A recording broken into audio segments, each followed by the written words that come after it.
this way so we can get both of our voices. Can I? Yeah. So the job. Going back to what we were talking about, with everything kind of happening all at one time, that itself is significant because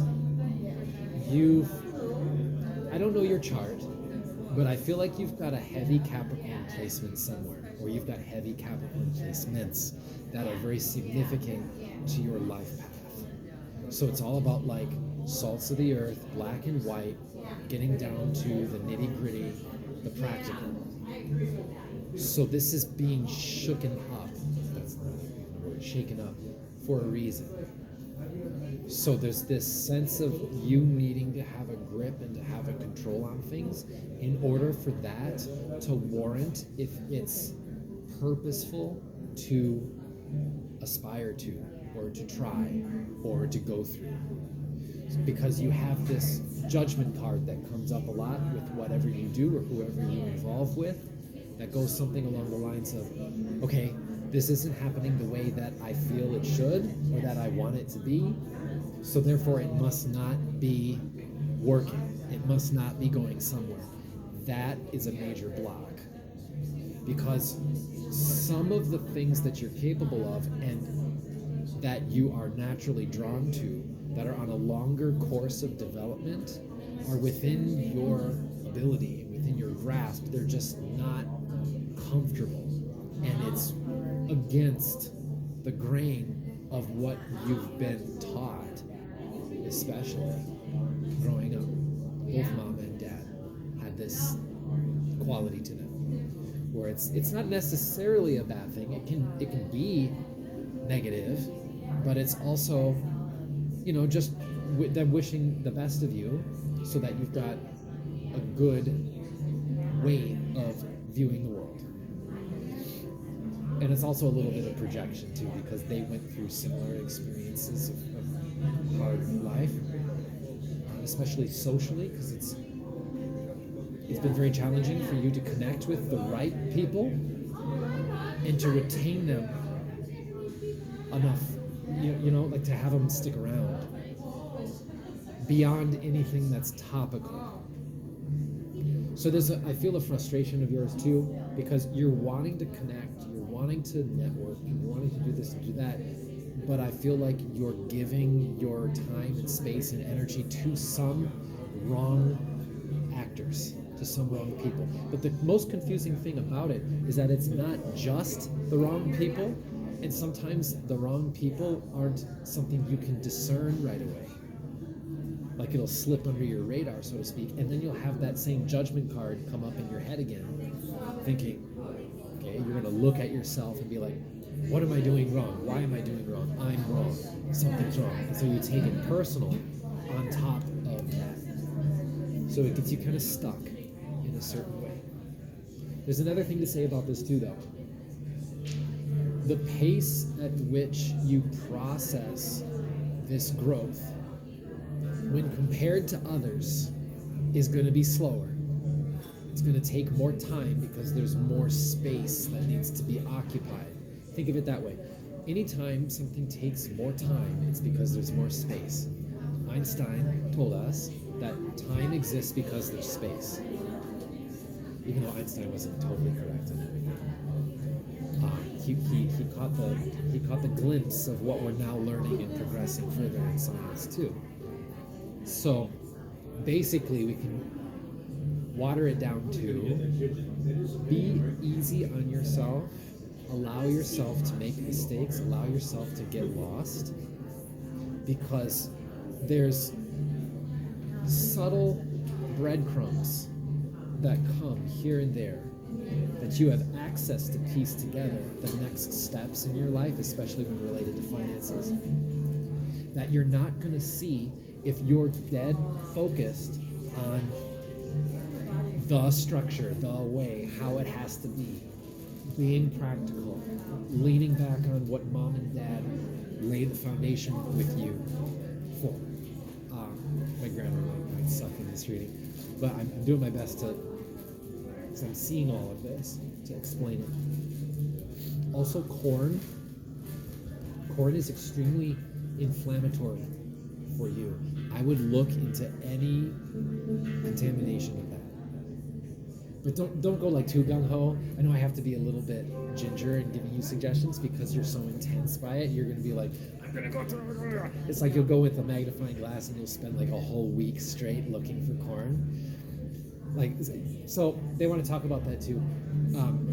Find the balance between what inspires you or what you can notice and your actions associated with that knowledge, with that seeing, with that introduction. Because you're a lot like me in this way, where it's like if something comes into our periphery, we're gonna like hyper focus on it and then like beat the dead horse after it's been learned, after it's been acquired, after it's been...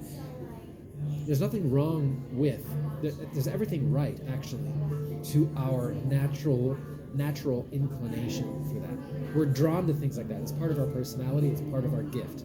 We're intense. So it's a good thing. It's just that when coupled with that subconscious sense of I'm not enough, or better way to put it, I might not be enough, that's good. Then it gets into that territory of it could damage us. It could hurt you. It could prevent you from letting go and letting the flow carry you to a better option, a more deserving option of you. So there's deep emotional work that still has to be unraveled. I know you don't want to hear it because you do work. They want you to be more vulnerable with it though. And here's where the blessing / curse of feeling so lonely comes into play. It is useful for you, actually. And I really do empathize with this because I felt alone for many, many years of my life. It's a curse, but it's also a blessing because every curse is a blessing and every blessing is a curse. So sometimes if we would not have chosen it ourselves, the aloneness is what we actually need as a proper, as the best environment for us to engage with ourselves. So you need to get to the vulnerable parts of you that you don't even like to see, that you don't even accept, let alone someone else, is the feeling that I get, even though some others could do it. So when you notice other people that exhibit this quality where they can be vulnerable, they facilitate healings through vulnerability, you're extra drawn to them, but you've been pushing those people away. It's one way to look at it, or they've felt the calling elsewhere. It's purposeful. There's nothing wrong with you. God is protecting you.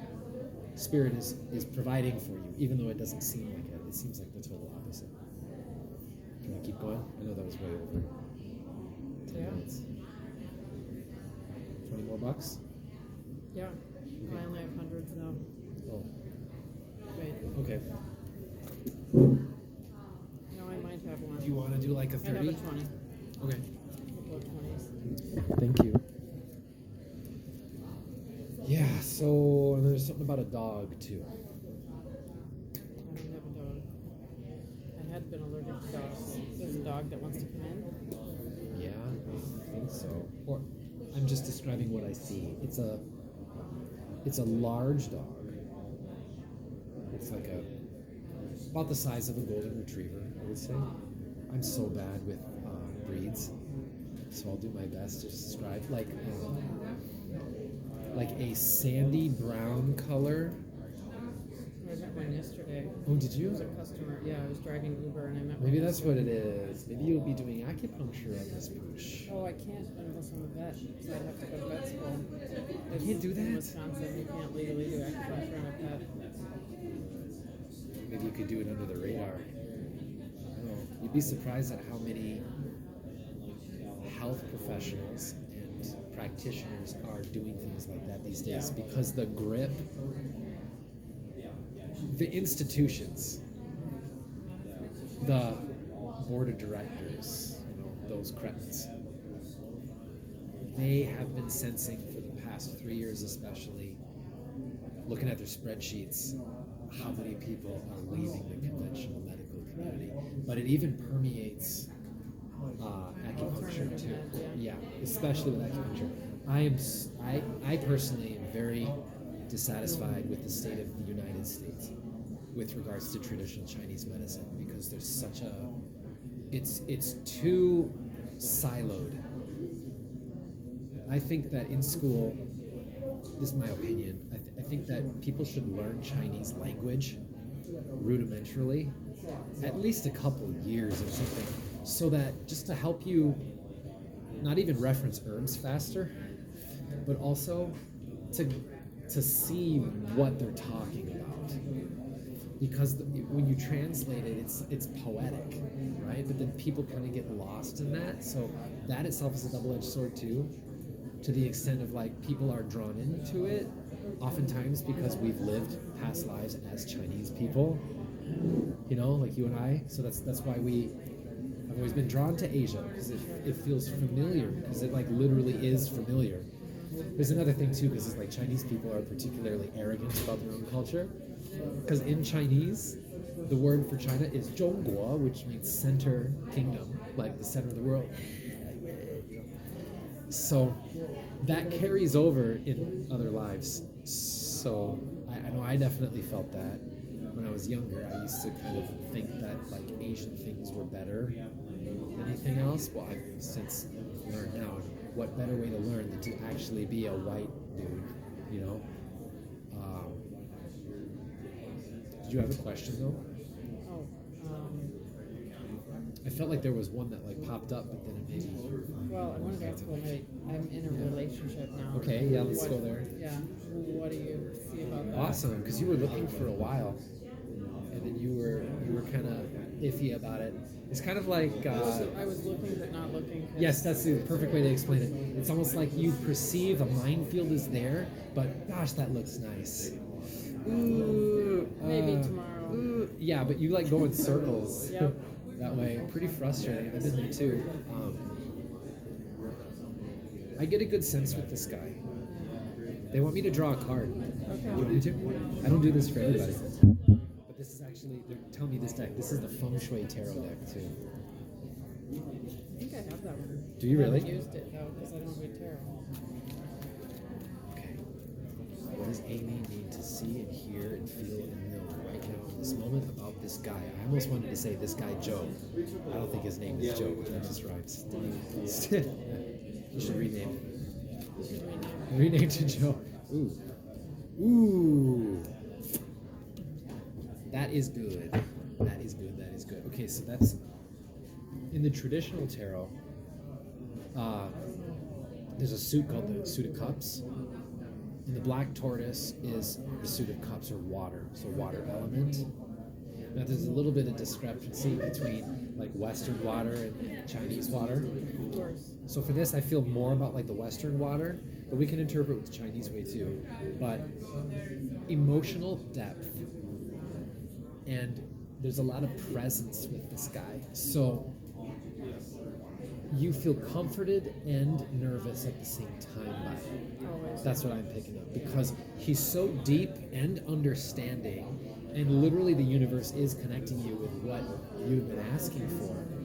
But you're like, I cannot afford to go through more pain. I cannot afford, and this will be more painful than the previous relationships. That's the feeling I get from you, because it's a good connection. Yeah. More painful. It if works. we break up, kind of thing.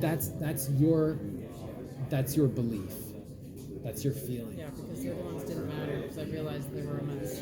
They did matter, and they hurt. Yeah. But it's like this one They is were like a mess, so it was a good riddance. right. So now you're kind of walking into uncharted territory, and you're like, why is it working? Yeah. like if only it didn't work, so that right. if it ends, So that I can say, aha, look at that. Yeah. I knew all along, which is a defense mechanism. But there's a comfort in that pattern that will help you to recognize and to work with.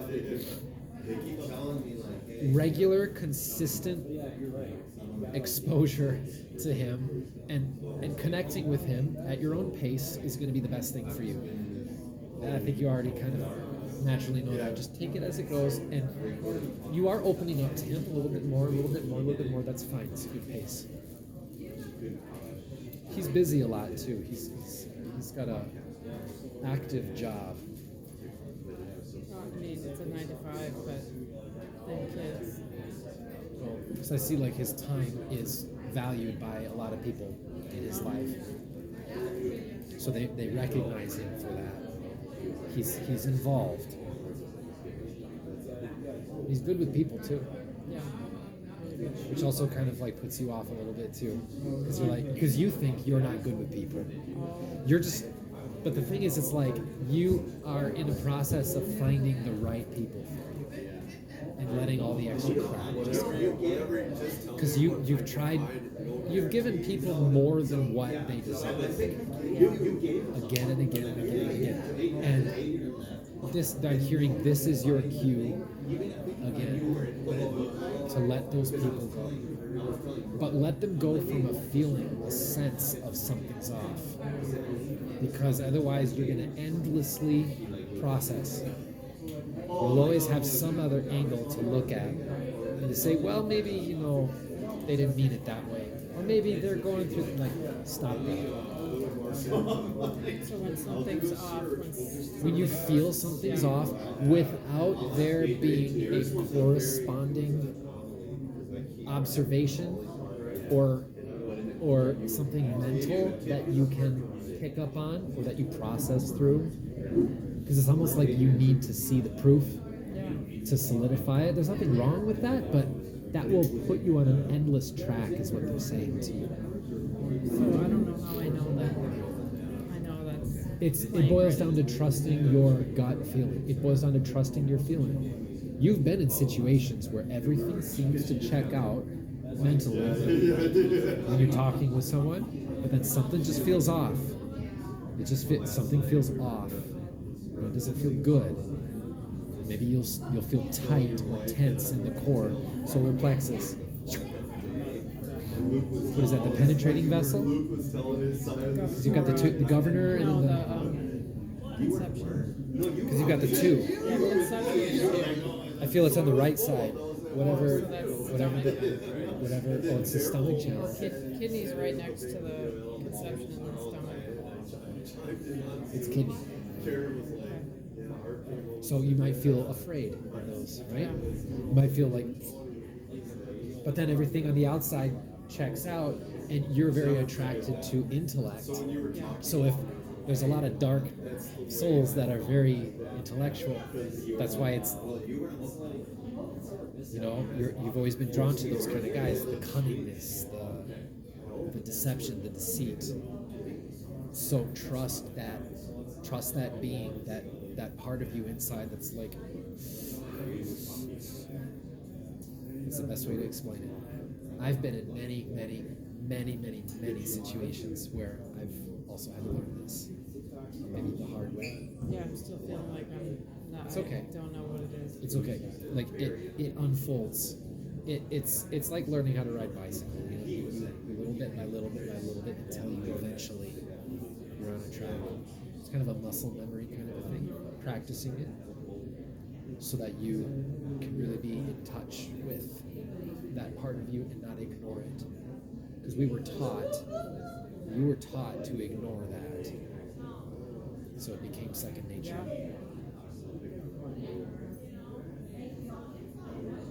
So I don't know. Is that helpful? Yeah. I mean, I guess I wanted to Do you want to keep going? kind of.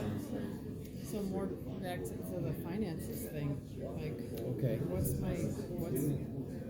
don't know how to rectify it, but I want to rectify it for the long term.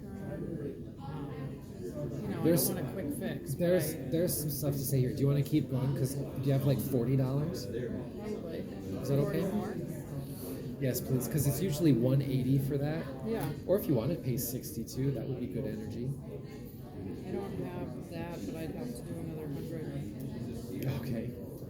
can give you a 20? Yeah. Okay, we'll do that. Or, yeah, I'll just give you that. Okay. So,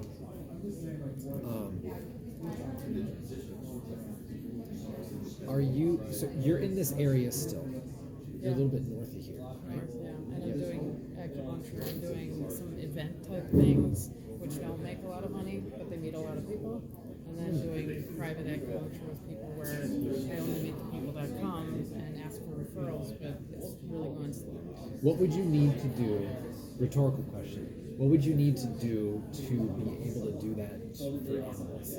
You literally have to Be go a to vet school. veterinarian. Could you travel somewhere and get a different license in a different state? I don't think so. You could, because what I'm seeing, I mean, I could do non-needle work on animals probably if there's energy Yeah. work. you could do acupressure. Yeah, I'm sure I could do. Yeah, you don't need needles. Yeah, That's an I do excellent. body work on Yeah, animals. And I have a cat that loves needle work. you could just press into the points